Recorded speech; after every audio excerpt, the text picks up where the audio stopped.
Okay. Hello guys! Good morning! Isang nakakalokang morning sa ating lahat. And pagpasensyahan nyo na yung... Ayan, medyo na-minimize. Good morning sa ating lahat and pagpasensyahan nyo na yung ingay kasi nagka-cut down sila ng grass sa likod bahay ko. Charis! May hardinero! Shelak! Ayan. Ayan. Ang video na to, mga beshi, is about the card that I have and the lounge access. Kasi marami nang nagtatanong. Actually, last year pa to, pero dumami lang yung nag-request ngayon. Dumami! Nag-request ngayon at nagtatanong kung paano ba daw ako nakakapasok sa mga lounges before my flight, maski economy yung ticket ko. O, di ba? Yun yung katanungan. So, sagutin na natin. Ano ba yung card na meron ako at paano ako nakagain ng access sa mga lounges? Okay. Una sa tanan, charis! Shalak talaga. Tinitingnan ko yung watch kasi ayoko ring kasi papasok pa ako ngayon. So, ayoko ring malate, mga beshi. So, first and foremost, paano ba ako nakakapasok? Dahil ito sa aking Priority Pass Lounge access card. Or itong Priority Pass na to, pwede niyo itong bilhin or magpa-member kayo ng around, I think, almost $500, unlimited access. Tapos, meron pang mga lower tier like 269 or 200 plus, which give you like maybe 10 or 12 visit. Pero itong Priority Pass card ko na to is unlimited. Unlimited siya. Meron pa itong mas sobra pa ito sa regular na kung babayaran ninyo. Pwede ka pang magdala ng up to 2 guests. So in short, pwedeng 3 kayong pumasok. Again, yourself up to 2 guests. Ang Priority Pass ko is Priority Pass Select. Nakuha ko lang ito ng libre. Itong Priority Pass na to. Shelak! Paano? Okay, keep on watching the video. Kasi ang dami na kasing nagtatanong. Alam nyo naman, yung purpose kung bakit ako nagbablog is that to spread useful information na kung magugustuhan nyo lang naman. At saka yung mga vlog ko is based lang sa kung anong na-experience ko at kung ano yung mga sometimes nire-request ng mga audience ko or subscriber. So, kung curious kayo.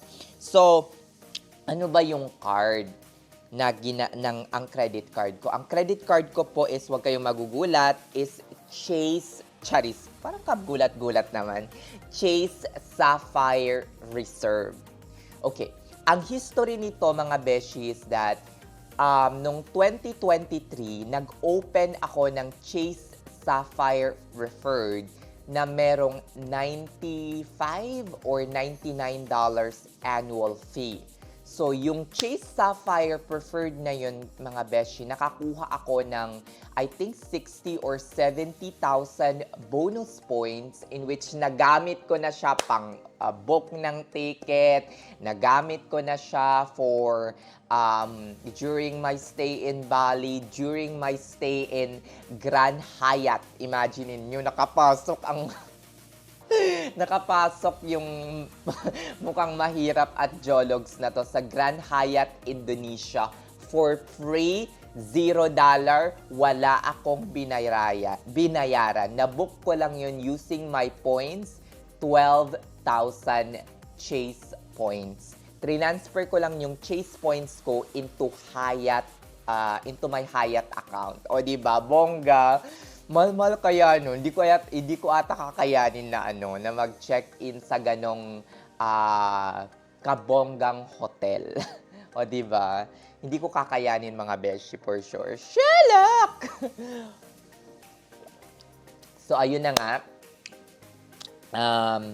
Chase Sapphire Reserve. So after a year ng Chase Sapphire Preferred ko, in-upgrade ko siya. Actually, kaka-upgrade ko lang nito last May. May ba? Or basta ganun. Yon, in-upgrade ko siya. So after ko siyang ma-upgrade, syempre, upgraded din yung annual fee. Ang annual fee, mga beshi, is $550. O di ba nakakagulat, parang ay sobra, as in nakakaloka. Pero bago ako naman kumukuha ng kahit anong bagay, pinag-iisipan ko muna siya ng mabuti. Pinag-aanuhan ko kung kaya ko bang makuha halos lahat ng mga benefits ng card na to.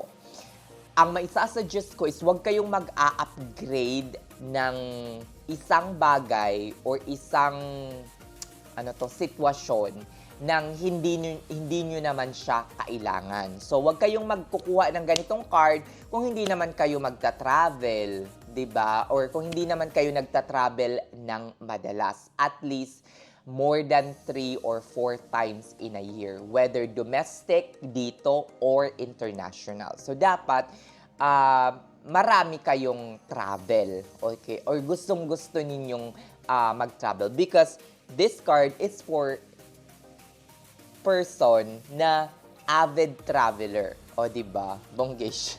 Hindi siya para sa mga occasional lang na once a year or once in 2 years. Hindi nyo makukuha yung benefits na to. Diba? So, yon, $550. Ano ba yung pinaka-main benefits ng Chase Sapphire Reserve na-experience ko? Number 1, pinaka-number 1 muna para mababaan ninyo or makuha ninyo yung inyong binayad na $550 annual fee. Number 1, doon sa travel credits, mga Inday. One time lang itong travel credits, guys. Every year lang, ha? Every year lang. By the way, this is Chase Sapphire Reserve Visa Infinite. Okay? Mas mataas pa to kaysa sa Visa Signature. Meron kayong Visa Concierge. Pag tumawag kayo sa Visa or tumawag ka sa Chase, as in parang priority kayo. Anyway, yun. $550 annual fee. Ang pinaka-main benefits, mga beshi, is meron kayong $300 travel credits. So, in short, for example, if nag-book kayo ng, kunyari, international flight, okay? Or domestic flight, or kahit na anumang, any travels, whether airline ticket, hotel, or kung anuman, basta related to travel, kunyari, yung bill ng airline is $400. I-charge niyon sa credit card ninyo. Ang magiging final bill na lang for that specific bill is $100. Kasi yung $300, i-slashan na yan sa inyong $300 statement travel credit. O, diba? O, na-slashan na yon. So, $100 na yung babayaran nyo kung $400 yung inyong bill. I'm sorry. So, $250 na lang, mga beshi, di ba, ang natitira. So, every month, meron kayong DoorDash credits, $5 for food, ganyan-ganyan, and then dalawang tig-$10 na grocery. Okay? So, $25 times 12, that's $300. Magkano na yung credits na nakuha ninyo? $600. So, parang lumagpas pa sa annual fee. O, di ba? So, wala na kayong aanuhin doon. Again and again, mga beshi.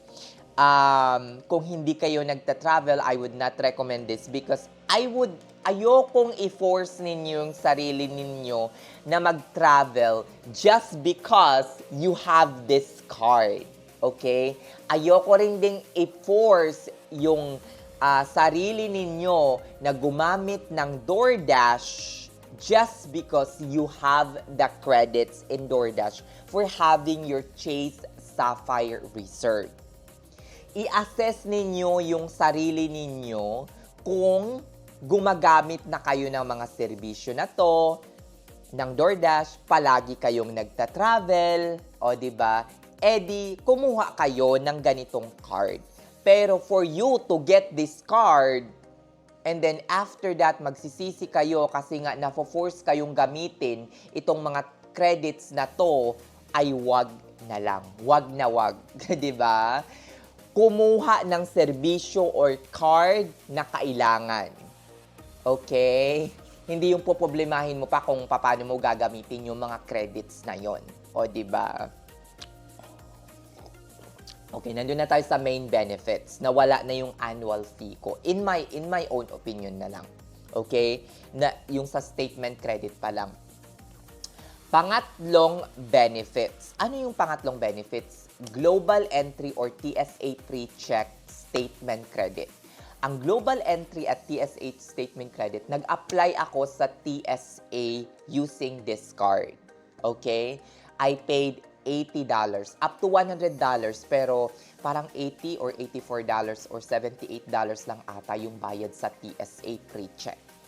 So, yung TSA Pre-Check na yon, after ko siyang bayaran, okay, after ko siyang bayaran, na-charge sa credit card ko, and then just a few days, like siguro mga 24 to 48 hours, nawala na siya, na-wipe out na. Kasi nga, meron akong benefits na TSA Pre-Check Statement Credit sa aking Chase Sapphire Reserve. So, na-wipe out na siya, parang wala akong binayaran. So, ano ba yung TSA Pre-Check? Ang TSA Pre-Check ay meron halos lahat dito sa mga US airport. Maski domestic pa or maski yung parang, maliit na airport lamang, meron silang TSA Pre-Check. So, ang mga benefits ng pagiging TSA Pre-Check, kada lipad mo is that diretso ka na. Okay?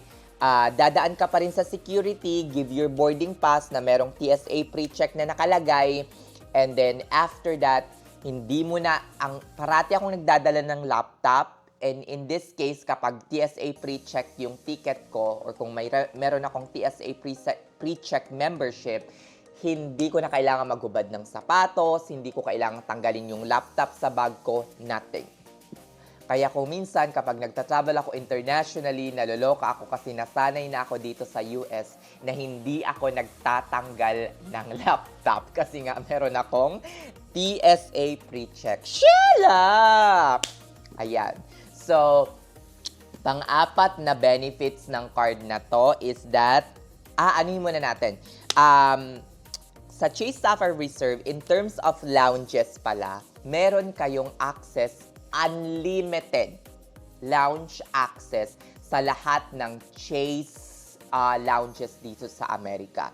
Meron sila sa Washington Dallas, meron sila sa JFK, New York, meron sila sa LaGuardia Airport sa New York, meron ata sila sa Boston, Massachusetts, if I'm not mistaken, and they have one now in, I think, Los Angeles International Airport.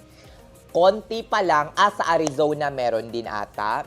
So, konti pa lang yung mga lounges compare sa Centurion Lounge, pero slowly nagbi-build na ang Chase ng kanilang mga network of lounges dito sa Jumerica. Ayan. So, yon mga beshi. Yun yung isa sa mga pang-apat na benefits.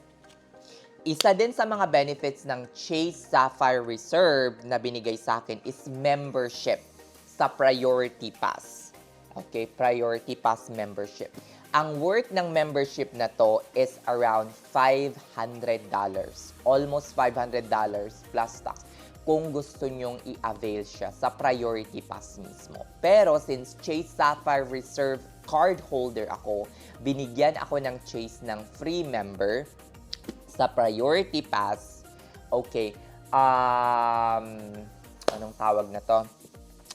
Ito yung gamit ko na pang-access almost sa lahat ng 1,400 lounges. Not just here in America, but everywhere in the world. Okay? Plaza Premium. Pag nasa Saudi kayo, sa Jeddah, meron silang Welcome Lounge, Plaza Premium. Kapag nasa Riyadh naman kayo, meron silang Hyatt Lounge for international. Meron I think Welcome Lounge, a Nashmile Lounge in Riyadh. Basta grabe, sobrang daming lounges na ma-access ninyo. Of course, except sa Al Pursan, which is only and exclusive to Saudi. O, diba?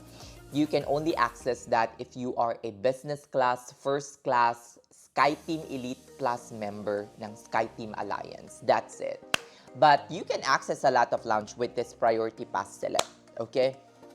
So, yun mga Inday, ito yung card na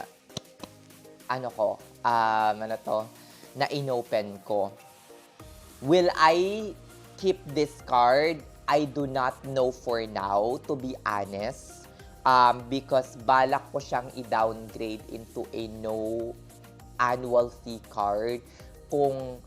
Except kung bibigyan nila ako ng retention bonus. Balak kong lumipat ng ibang card naman. If ever makapag-open ako ng different card with new sign-in bonus, go for it. O, diba?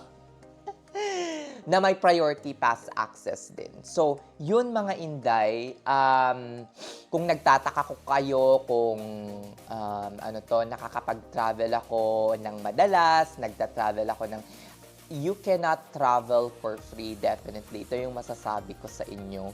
But you can always travel for cheap. Imagine niyo na lang, itong priority pass access ko na to, mga beshi. It saved me a lot of money in terms of airport food and time sa airport. Kasi first and foremost, nakakapag-relax ako sa mga lounges. I don't have to stay sa upuan malapit sa mga gate na overcrowded. And at the same time, mga beshi, nakakakain ako for free. Nakakapag-coffee ako for free. Average, nung hindi pa ako nakakakuha ng card na to, average na ginagastos ko for for airport food is around $20 to $30, especially here in the US.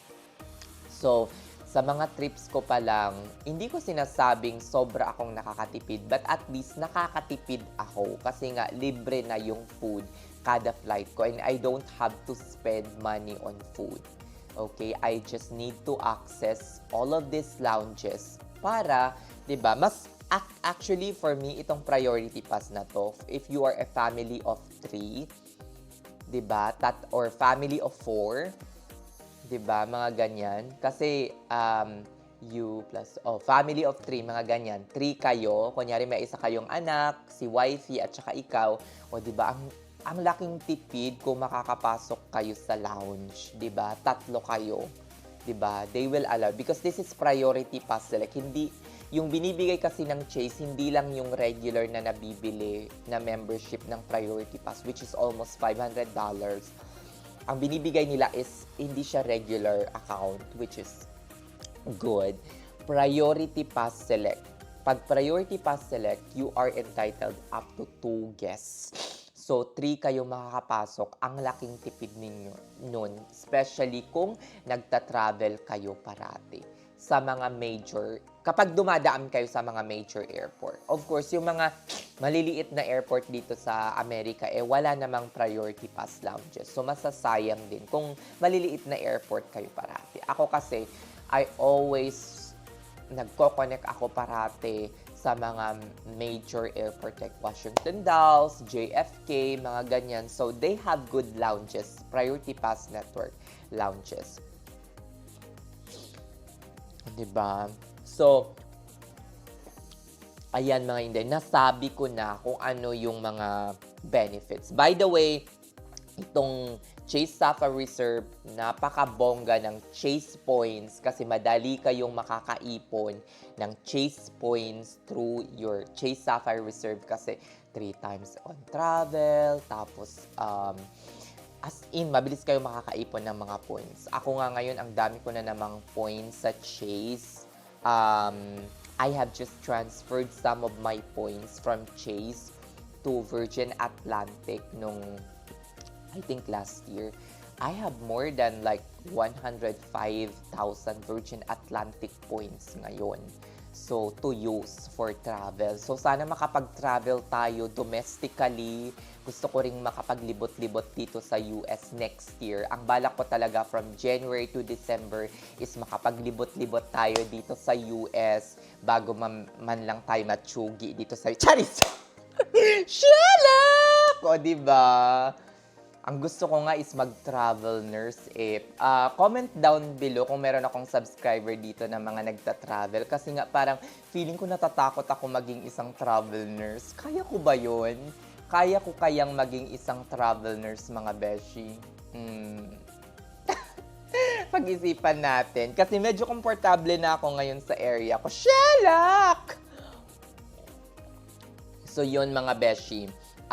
Medyo humahaba na itong vlog na to. Thank you so much sa palaging panonood ng vlog na to. Again, once and for all. Charis! Naano na ako kay Tito Nono. Yung favorite ko na ano. Pasensya na nakaupo ako dito sa aking malinis naman to, yung aking carpet. Pasensya na, mga beshi. Wag kayong kukuha ng card na to kung hindi naman kayo first nagta-travel.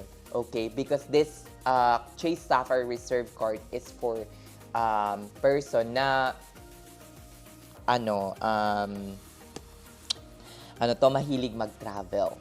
If you travel like 2 or twice a year, pwede na for as long as you're a family of 3. Meron kayong isang anak or dalawang anak kasi masusulit nyo yung benefits kasi nga 3 kayo na makakapasok for free sa priority. Sometimes hindi nga nila kinakount eh. Yung adults lang yung kinakount nila. Yung mga bata, hindi na nila kinakount eh. So, kung meron kayong family, mas ma-rip off nyo yung benefits. Kasi as in, free lahat ng pagkain sa lounge, di ba? Free ang kape, free lahat and everything. Tapos, pwede pa kayo, hindi maiinip yung mga bata na mag-antay.